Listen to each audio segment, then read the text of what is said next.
तो आज हम आर्टिफिशियल इंटेलिजेंस मतलब एआई और मशीन लर्निंग के भविष्य की थोड़ी गहराई से पड़ताल कर रहे हैं। हाँ।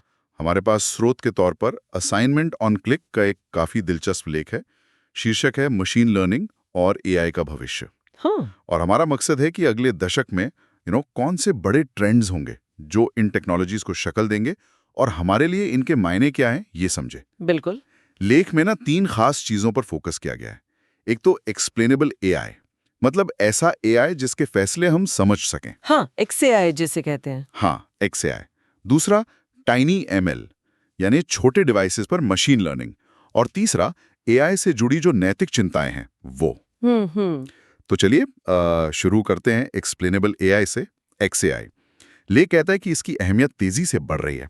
ऐसा क्यों है? बिल्कुल। और इसकी इसकी एक बड़ी वजह यह है कि आजकल के कई AI मॉडल्स, खासकर जो डीप लर्निंग वाले हैं, वो एक तरह के ब्लैक बॉक्स जैसे काम करते हैं। अच्छा। मतलब हमें ये तो दिखता है कि इनपुट क्या डाला हाँ। और आउटपुट क्या मिला, हाँ। पर वो बीच में हुआ क्या, फैसला कैसे लिया गया, वो समझना मुश्किल होता है। हाँ, ये तो है। लेख में एक उदाहरण भी था कि कैसे कुछ ऑटोमेटेड लोन सिस्टम्स होते हैं ना, हाँ। वो बिना कोई साफ वजह बताए ही एप्लीकेशन रिजेक्ट कर देते हैं। ओह। तो यहीं पर XAI की जरूरत महसूस होती है, खासकर हेल्थ केयर या फाइनेंस जैसे मतलब सेंसिटिव फील्ड्स में। सही बात है। यानी भरोसे के लिए, ट्रस्ट के लिए ये ट्रांसपेरेंसी बहुत जरूरी हो गई है। हाँ बिल्कुल। तो फिर सवाल ये है कि ये पारदर्शिता लाते कैसे हैं? क्या लेख में कुछ खास तकनीकों का जिक्र था? हाँ, लेख में कुछ तरीकों पर जोर दिया गया था। जैसे एक तकनीक है फीचर इम्पोर्टेंस। Feature importance? हाँ, ये समझने में मदद करती है कि किसी खास नतीजे पर पहुंचने के लिए मॉडल ने किस इंफॉर्मेशन को, किस फीचर को सबसे ज्यादा वजन दिया, सबसे ज्यादा जरूरी समझा। अच्छा। एक और तरीका है विजुअलाइजेशन, मतलब आसान चार्ट्स और ग्राफ्स के जरिए ये दिखाना कि मॉडल काम कैसे कर रहा है। ओके। और लेख इस बात पे भी जोर देता है कि ये विजुअलाइजेशंस ऐसे हों कि जो लोग टेक्निकल नहीं हैं वो भी आसानी से समझ सकें। बिल्कुल। तभी तो विश्वास बढ़ेगा ना। हाँ, ये दिलचस्प है। तो एक तरफ तो हम एआई के दिमाग को समझने की कोशिश कर रहे हैं XAI से, वहीं दूसरी तरफ लेख का जो दूसरा बड़ा पॉइंट है टाइनी एमएल, वो इस बात से जुड़ा है कि एआई कहाँ काम करेगा। ये टाइनी एमएल क्या चीज है? ये वाकई में मतलब AI के दायरे को बहुत ज्यादा फैलाने वाली तकनीक है। टाइनी एमएल का सीधा सा मतलब है मशीन लर्निंग मॉडल्स को बहुत छोटे, कम बिजली खाने वाले डिवाइस पर चलाना। अच्छा, कम पावर वाले। हाँ, जैसे माइक्रो कंट्रोलर्स हो गए या छोटे छोटे सेंसर्स। आमतौर पर ML के लिए काफी कंप्यूटिंग पावर चाहिए होती है, जो क्लाउड में होती है। राइट। टाइनी ML क्या करता है, ये उस इंटेलिजेंस को सीधे डिवाइस पर ही ले आता है। वाह, अच्छा। तो मतलब प्रोसेसिंग के लिए डेटा क्लाउड में भेजने की जरूरत नहीं है, डिवाइस पर ही हो जाएगा, जिसे एज कंप्यूटिंग भी कहते हैं शायद। हाँ बिल्कुल, ये एज कंप्यूटिंग का ही एक रूप समझ लीजिए। तो लेख में इसके फायदे क्या बताता है? कई फायदे गिनाए हैं। पहला तो स्पीड, डेटा वहीं के वहीं प्रोसेस हो जाता है तो नतीजे तुरंत मिलते हैं, लेटेंसी कम हो जाती है। दूसरा प्राइवेसी, अगर कोई सेंसिटिव डेटा है तो उसे डिवाइस से बाहर भेजने की जरूरत ही नहीं पड़ती। ये तो बहुत बड़ा फायदा है। हाँ, और तीसरा एनर्जी एफिशिएंसी, मतलब बिजली की कम खपत, जो बैटरी से चलने वाले लाखों करोड़ों छोटे डिवाइस हैं उनके लिए बहुत अहम है। सही बात है।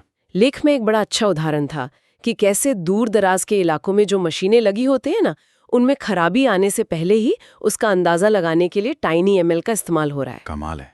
मतलब ये सिर्फ स्मार्ट घड़ियों या फोन तक सीमित नहीं रहेगा, ये तो इंडस्ट्रियल लेवल पर और शायद अरबों डिवाइस में फैल सकता है।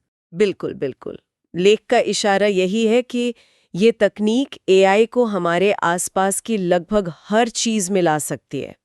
स्मार्ट घर, खेती, हेल्थ मॉनिटरिंग, सब कुछ।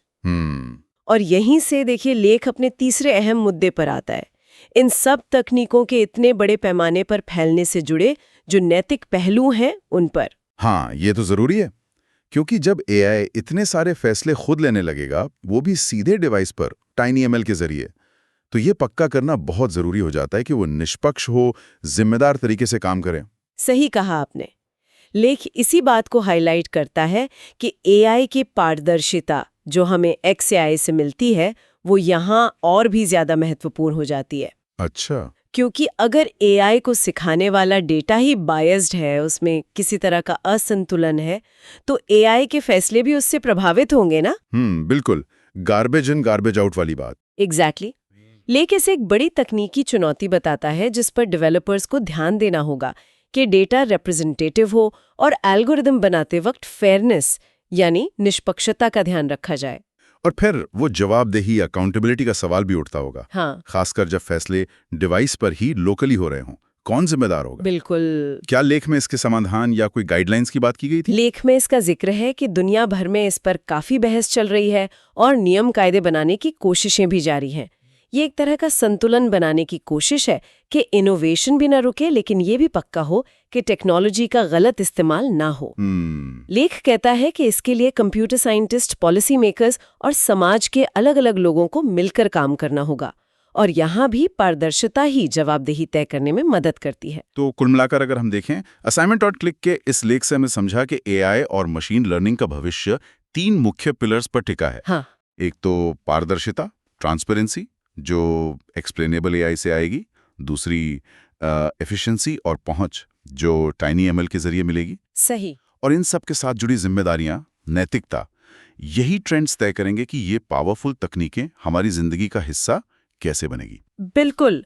और ये हमें सोचने पर भी मजबूर करता है कि जैसे जैसे ये तकनीकें हमारे रोजमर्रा के जीवन में और घुलती मिलती जाएंगी, तो समाज के तौर पर हमें, मतलब हम सबको कैसे तैयार होना होगा, कैसे ये सुनिश्चित करना होगा कि ये हमारी इंसानी क्षमताओं को बेहतर बनाने में मदद करें, न कि कोई नया विभाजन या पूर्वाग्रह पैदा करें। लेख हमें इसी सवाल के साथ छोड़ता है, जिस पर सोचना जरूरी है।